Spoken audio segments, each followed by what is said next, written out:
যদি টেমপ্লেট মেশিনের ভিতরে এই নিপারটা বন্ধ করতে হয় তাহলে এটা কিভাবে বন্ধ করব? হ্যাঁ, বন্ধ করতে হলে প্রথমে যাবো হলো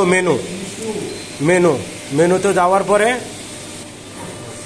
তাহলে আমরা এই নিপারটা কিভাবে অফ করব? হ্যাঁ, নিপারটা অফ করতে হলে প্রথমে এই যে ইউজার প্যারামিটারে যাবো, যাওয়ার পরে পাসওয়ার্ড দিব 25103618, দেন ওকে দেওয়ার পরে আমরা যাবো কোথায়? এই যে প্লাটন সেটিংয়ে ক্লিক করব। ক্লিক করার পরে দেন যাইব হইল নেক্সটে যাওয়ার পরে এখানে যে 850 আছে, নিচে 850 আছে, দুইটা যদি সেম থাকে এটা হলো অফ, আর যদি দুইটার থেকে যদি আমি একটা যদি পরিবর্তন করে দিই, লাইক এটা 851, এখন যদি ওকে দিই তার মানে এটা এখন এই যে নিপারটা যে দেখাইলাম ওই নিপারটা অন হয়ে গেছে গা। আর যদি আবার 850 করে দেই মানে সেম দুইটা যদি সেম থাকে এরপরে সেভ দিব, তাহলে কি হবে? নিপারটা অফ থাকবে, সেম থাকলে। এটা হলো একটা পদ্ধতি।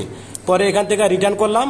সেকেন্ড পদ্ধতি, যদি এটা বন্ধ করতে চাই তাহলে যে এখানে যাবো গ্রাব লাইনে যাওয়ার পরে এই যে এখানে স্টার্ট ফার্স্ট পিন ক্লাম্বিং, হ্যাঁ আইও, যদি এটা এখানে আউট 1 আছে, যদি এটা এখানে এখন অন করা আছে, যদি নীল দেই নীল দেওয়া যখন সেভ দেব এখন এটা ওই নিপারটা অফ থাকবে।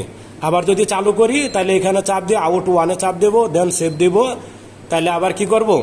এটা চালু হয়ে যাব। তাহলে এইভাবে আমরা নিপারের যে এটা অফ অন করব এখান থেকে করব। তবে সাজেশন হচ্ছে এই মেশিনের ভিতরে নিপার অফ থাকলে ভালো, নিপার অন করলে সমস্যা। ধন্যবাদ।